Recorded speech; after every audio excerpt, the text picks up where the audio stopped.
Yo, peoples, qushu92 here, and welcome back to yet another iteration of Qushu Views Anime.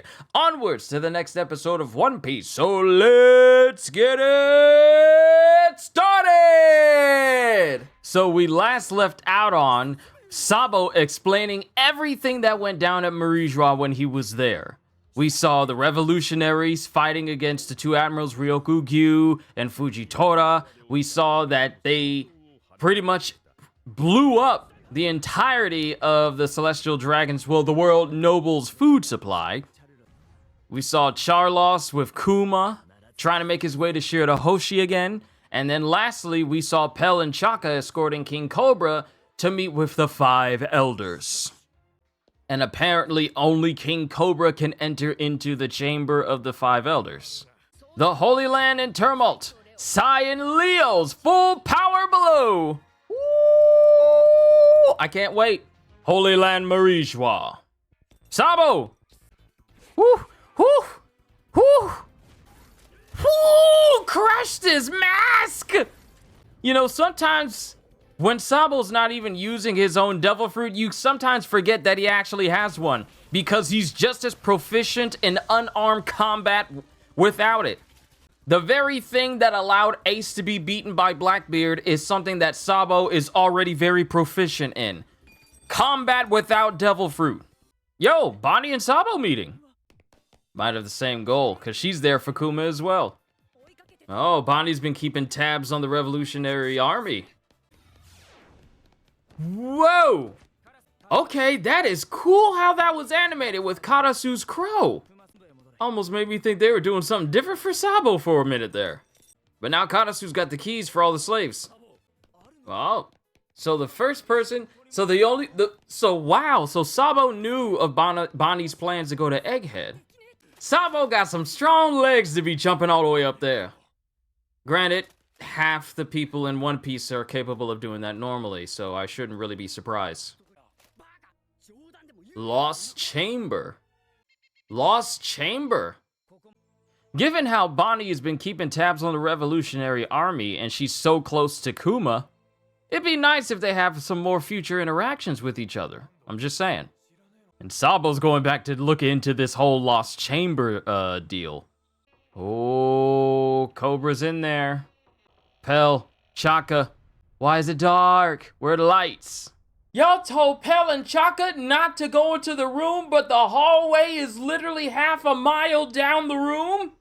And you expect the man who's old and ailing and feeling sick to just wheel himself all the way down? These world nobles ain't got no chill.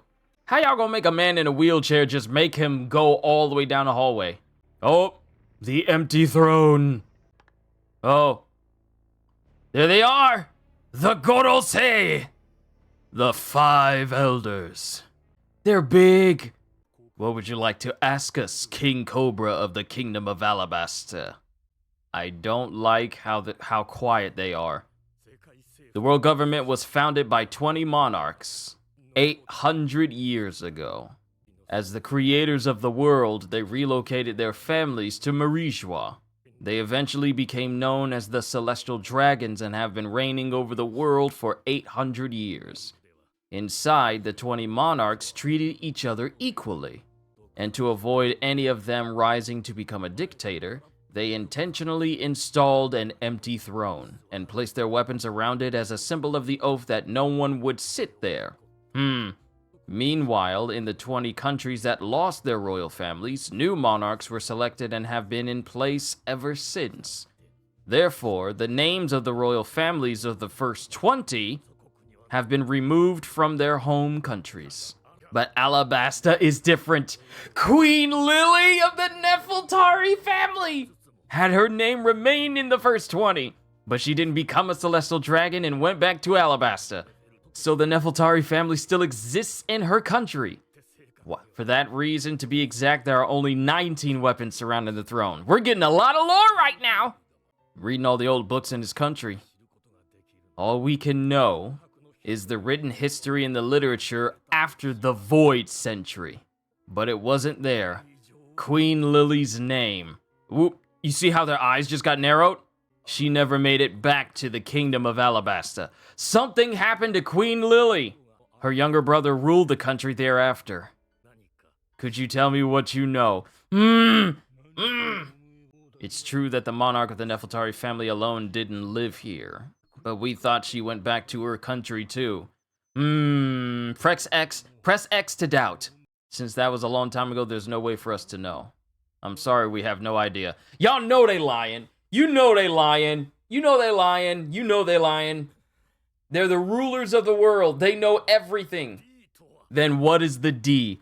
Ooh, you just gonna ask that letter? Why are you asking that? Well, actually, a short letter she left 800 years ago has been passed down through our royal family for generations.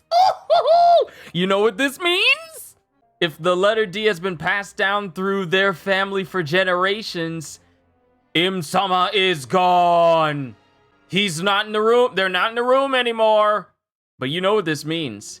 If the letter D has been passed down in their family for generations, do you know what that makes, Vivi? Do you know what that makes, Cobra? And now we're back at Pangaea Castle. And Charlos is still trying to take Shirahoshi. Every time I see his face, I want to take that mallet that his father has and smack him over the head with it. Repeatedly. Until there's nothing left. I said it.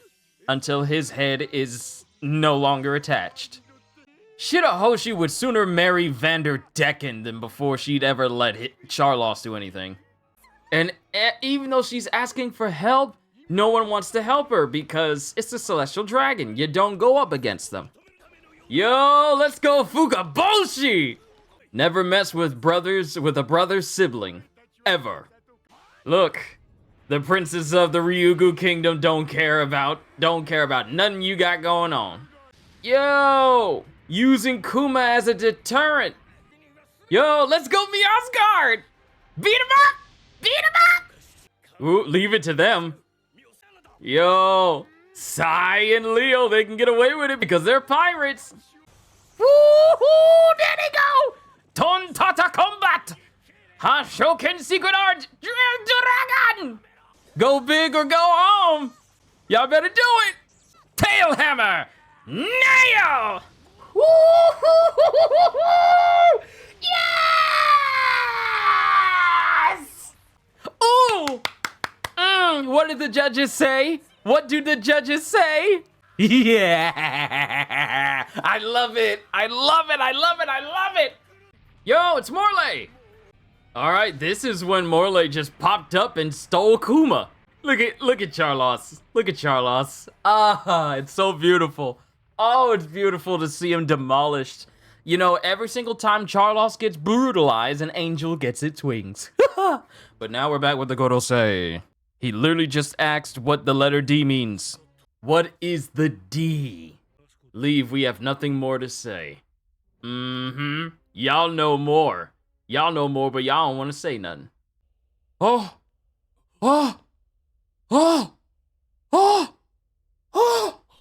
Is this it? Oh! It's Imu-sama! Im-sama. King Cobra is still here.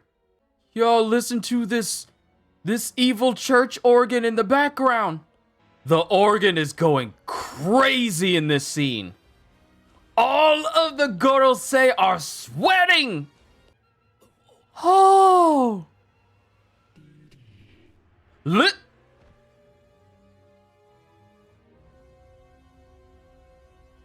Bro, they distorted his voice. What? Their voice? It is... No! Okay, the way they did Eam's voice, I didn't think they were gonna do it that way. Ooh. Surprised by the presence sitting on the empty throne, King Cobra prepares for death as he learns the truth of the world. Facing a cruel fate that he can't defy, he entrusts Saba with the 800-year-old secret of the Nefeltari family. On the next episode of One Piece, the entrusted message, King Cobra's resolve. I'm gonna become the king of the pirates.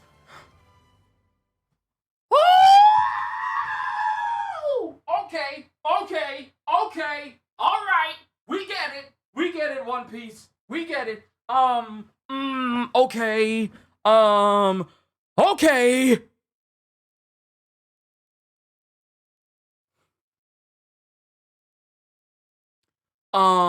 Okay, so a few good things happened in this episode. But the last part, the final part, that's one. That's one. Okay, so Bonnie and Sabo talking to each other. It's nice. Bonnie telling her plans about going to Egghead. We already know how that's currently going since we're on the Egghead at the moment, but we're going over the events that happened at Marijois. Then we have talks of a lost chamber, and then we have Charlos trying to take Shirahoshi again. Except this time he gets beaten down, literally flattened like a pancake, as the good Lord intended. Yes. By Leo and Sai, because since they're pirates, they don't have to worry about answering for the consequences of their actions, because they're pirates. If the Ryugu princes did anything, it would have brought a lot of turmoil to their entire country, whereas pirates, they have no country to affiliate with. They have homes, but not a country to affiliate with, and thus they don't need to worry too much about the repercussions of it. So Sai and Leo, y'all did really good work today. Then Morley takes Kuma, and we know how that wound up. But Cobra. Cobra's talking to the Gorosei, bringing up things like, oh, there was 20 families that established the entirety of the world. 20 royal families that decreed that no one shall sit upon the empty throne to keep ourselves from becoming dictators, so that no one true person can rule the world. And that's one thing. But finding out that Queen Lily, the one person that was the progenitor of the entire Nefeltari family, she chose not to stay in Marijois and chose to remain in Alabasta. However, she never made it back to Alabasta.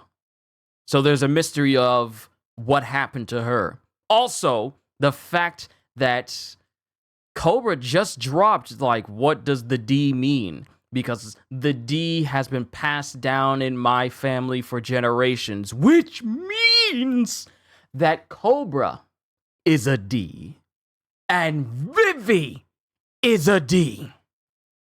Nefeltari D Vivi. Nefeltari D Cobra. Nefeltari D Lily.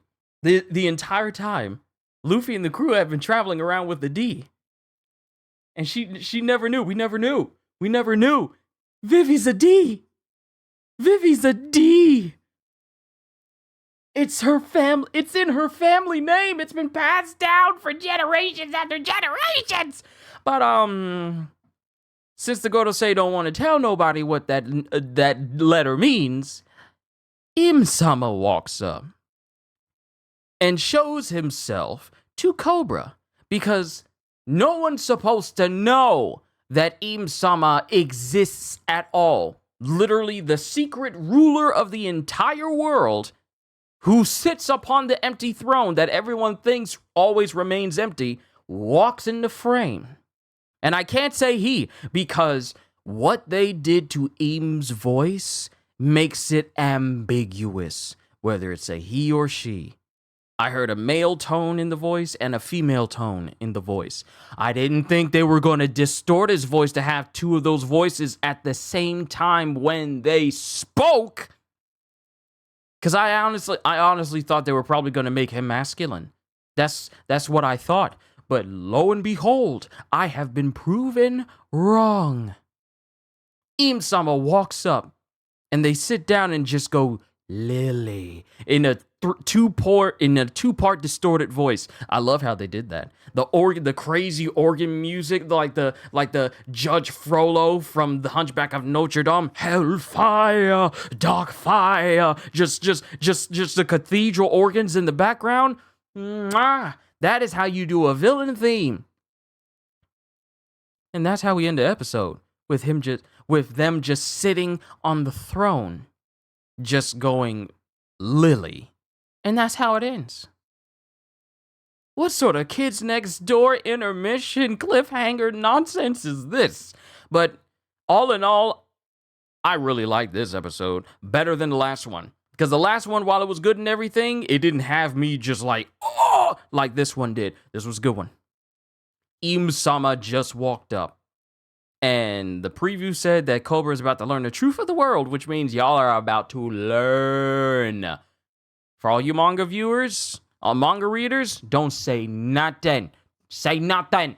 But let everyone else find out, because you anime-only viewers, oh, y'all are about to get a treat. But I'm done. Y'all let me know. Please let me know what you thought of this particular episode as a whole. I'm done. Hope you all enjoyed. Can't wait to see you all in my next video. Like, comment, and subscribe if you haven't already, because I am always looking forward to entertaining you. So have a fantastic day, and once again, as always, later, peoples. And thank you to all of my moderators and members who help make what I do possible.